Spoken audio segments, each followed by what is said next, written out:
घर के मंदिर में जलने वाले दीपक, घंटी रोज धोने वालों गौर से सुन लो, वरना पूरा घर हो जाएगा बर्बाद। दोस्तों, जीवन में चाहे कितनी भी मुश्किलें क्यों ना आए, एक चीज कमी मत भूलिए, पूजा मंदिर में रखी घंटी, देवी देवताओं की मूर्तियां और जलते दीपक के साथ कुछ गलतियां ऐसी होती है जो अगर हो गई तो किस्मत का पहिया उल्टा घूमने लगता है। ऐसा दुर्भाग्य आता है कि संभलना भी नामुमकिन हो जाता है। घर में बरकत रुक जाती है, खुशियां सूख जाती हैं और गरीबी ऐसे कदम चूम लेती है कि चाह कर भी हटती नहीं। भक्तों, हो सकता है आप भी अनजाने में वही गलतियां कर रहे हों, इसलिए पैसा पास टिकता नहीं, घर में अशांति रहती है और सफलता बस दूर से हाथ हिलाती है।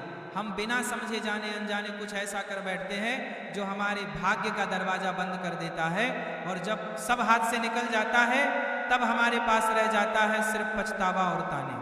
लेकिन घबराइए मत, आज इस प्रवचन में हम आपको पूजा मंदिर से जुड़ी हुई रहस्यपूर्ण बातें बताएंगे, जिन्हें सुनकर आपका दिल खुद कहेगा, गुरुजी आपने तो मेरी सोई किस्मत जगा दी। तो भक्तों, इस प्रवचन को अंत तक सुनना, क्योंकि यह सिर्फ जानकारी नहीं, ये आपकी जिंदगी बदलने की कुंजी है। बहुत से लोग पवित्र वस्तुओं को धर्म का प्रतीक मानकर मंदिर में रख लेते हैं, लेकिन वहीं सबसे बड़ी गलती कर बैठते हैं।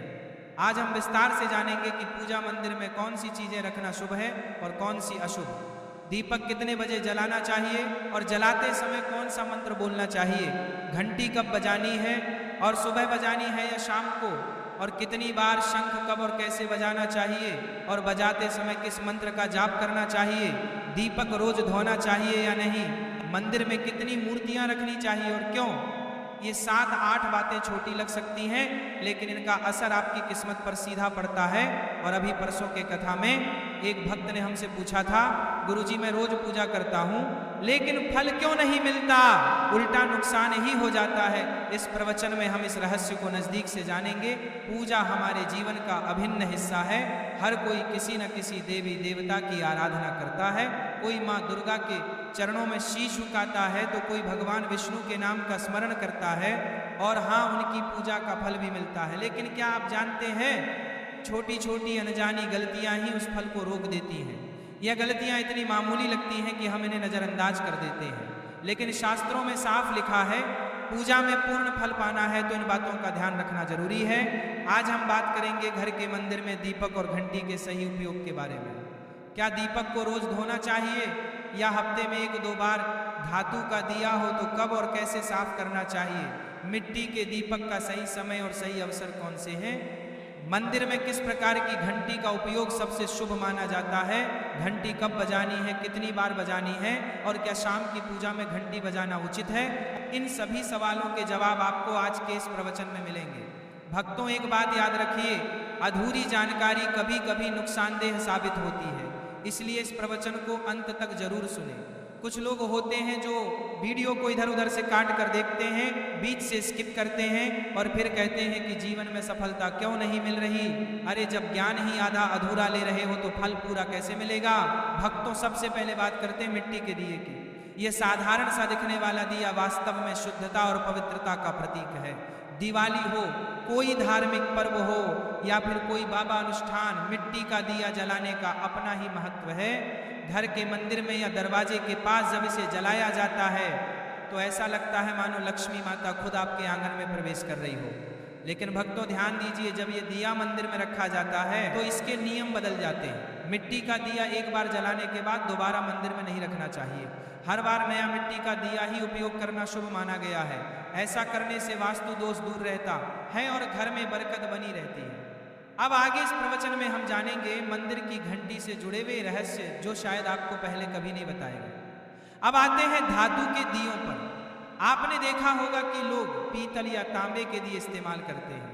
यह न केवल सुंदर होते हैं बल्कि इनका धार्मिक महत्व भी अत्यंत गहरा है। लेकिन भक्तों, इन्हें सिर्फ जलाना काफी नहीं है, इनकी शुद्धि भी उतनी ही जरूरी है। इन्हें रोज धोकर खासकर गंगा जल से साफ करना चाहिए। गंगा जल से धोने पर दिया पवित्र हो जाता है और घर में सकारात्मक ऊर्जा चारों ओर फैल जाती है। अगर आप हफ्ते में केवल 1-2 बार इन्हें साफ करते हैं तो ये पूरी तरह से शुद्ध नहीं हो पाते, इसलिए इसे अपनी रोजाना की आदत बना ले।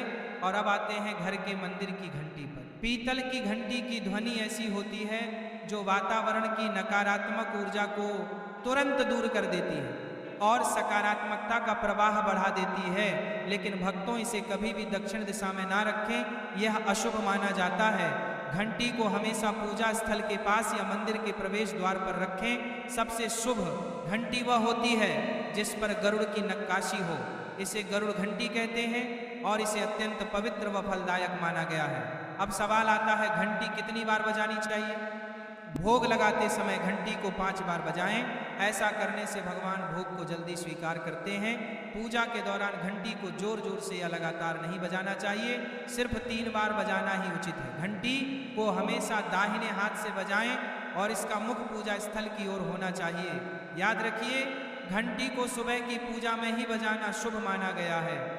शाम की पूजा में घंटी बजाने से बचना चाहिए, क्योंकि शास्त्रों में इसे उचित नहीं माना गया है। इन नियमों का पालन करने से आपका पूजा पाठ कई गुना अधिक फलदायक और प्रभावी हो जाएगा। भक्तों, यह बातें छोटी लग सकती हैं, लेकिन इनका असर आपकी किस्मत पर गहरा पड़ता है। भक्तों, एक और बहुत ही महत्वपूर्ण बात जो अक्सर लोग नजरअंदाज कर देते हैं, जब भी आप किसी मंदिर जाएं, खासकर घर के बाहर वाले मंदिर में, तो मंदिर में प्रवेश करते समय ही घंटी बजाएं। मंदिर से बाहर निकलते समय घंटी बजाने की कोई आवश्यकता नहीं होती। जब आप घंटी बजाते हैं तो ये सिर्फ आवाज नहीं होती, ये भगवान को दिया गया संकेत होता है। प्रभु, मैं आपके द्वार पर आ चुका हूँ, आपकी शरण में हूँ। एक बार घंटी बजाने का मतलब है कि आपने भगवान के दरबार में प्रवेश कर लिया है और पूजा आरंभ कर रहे हैं। 2 बार घंटी बजाने का अर्थ है कि आप अपनी प्रार्थना, अपने मन की बात सीधे भगवान के समक्ष रख रहे हैं। अब भक्तों, हम आपको कुछ ऐसी बातें बताने जा रहे हैं जिन्हें शायद आपको कोई न बताए, इसलिए इन बातों को ध्यान से सुनिए, क्योंकि यह आपके पूजा पाठ को और भी अधिक फलदायी बना सकती है।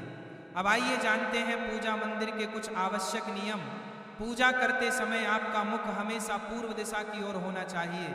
यह दिशा सबसे शुभ मानी जाती है, क्योंकि यहाँ से सूरज की पहली किरण आती है जो सकारात्मक ऊर्जा से भरी होती है। पश्चिम की ओर मुख करके भी पूजा की जा सकती है, लेकिन पूर्व दिशा का लाभ कई गुना अधिक है। घर की सीढ़ियों के पास पूजा घर बनाना अशुभ माना गया है, क्योंकि वहां नकारात्मक ऊर्जा का प्रवाह अधिक होता है। भगवान का आसन हमेशा आपके आसन से ऊंचा होना चाहिए। कम से कम 10 इंच भगवान की प्रतिमा को सीधे जमीन पर रखना अशुभ माना जाता है। आसन पूजा स्थल में सकारात्मकता और ऊर्जावान माहौल बनाए रखता है।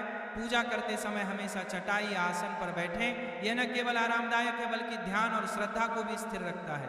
ध्यान दें कि आपका आसन भगवान के आसन से ऊंचा ना हो, इससे भगवान के प्रति आदर और विनम्रता बनी रहती है। भक्तों, अगली बात बेहद जरूरी है। पूजा घर में कभी भी सड़े, बासी या मुरझाए हुए फूल न रखें। मुरझाए फूल पूजा में अशुभ माने जाते हैं, क्योंकि वे नकारात्मक ऊर्जा को बढ़ाते हैं। हमेशा ताजे, सुगंधित और खिले हुए फूल ही भगवान को अर्पित करें। जब फूल मुरझा जाएं या काले पड़ जाएं तो उन्हें सम्मान पूर्वक मिट्टी में दबा दें। इससे नकारात्मक ऊर्जा दूर होती है और आपके घर में पवित्रता बनी रहती है। भक्तों, एक और महत्वपूर्ण नियम, जिस कमरे में आप सोते हैं उसमें घर का मंदिर नहीं बनाना चाहिए। यदि परिस्थिति के कारण आपको अपने सोने के कमरे में ही मंदिर रखना पड़े तो रात को मंदिर को ढक दें या उस पर पर्दा डाल दें। इससे रात के समय मंदिर से निकलने वाली ऊर्जा आपके विश्राम को प्रभावित नहीं करेगी। ऐसा करने से घर में शांति और आपकी पूजा में एकाग्रता बनी रहती है। अब एक और विशेष बात, भक्तों, कभी भी काले कपड़े पहनकर पूजा ना करें।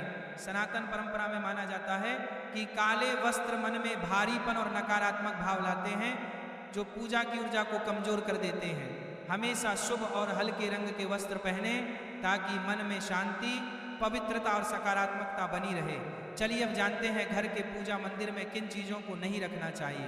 भक्तों, किसी भी देवी देवता की एक ही तस्वीर या मूर्ति रखें। एक से अधिक तस्वीरें ऊर्जा का संतुलन बिगाड़ सकती हैं और पूजा का प्रभाव कम कर सकती हैं। एक ही रूप को स्थान दें ताकि भगवान की ऊर्जा पूरे मन से आपके जीवन में प्रवाहित हो। घर में शिवलिंग रखना अत्यंत पवित्र माना जाता है, लेकिन इसे सही दिशा में रखें। हमेशा उत्तर या पूर्व दिशा में रखें और स्वच्छ स्थान पर ही स्थापना करें। इसे शोरगुल या गंदे स्थान पर कभी ना रखें। भगवान की टूटी हुई मूर्तियां या फटी तस्वीरें पूजा स्थान से तुरंत हटा दें। टूटी मूर्ति पवित्रता को कम करती है और सकारात्मक ऊर्जा के प्रवाह में बाधा डालती है। इसे शास्त्र सम्मत तरीके से त्याग दें। शंकर भगवान की कृपा का प्रतीक है। गोमती चक्र से घर में समृद्धि आती है और जल से वातावरण शुद्ध होता है। जल को रोज बदलें और इन पवित्र वस्तुओं को हमेशा साफ रखें। रोज पूजा स्थल की सफाई करें। गंदगी से नकारात्मक ऊर्जा आती है और ध्यान भंग होता है। स्थान को सुंदर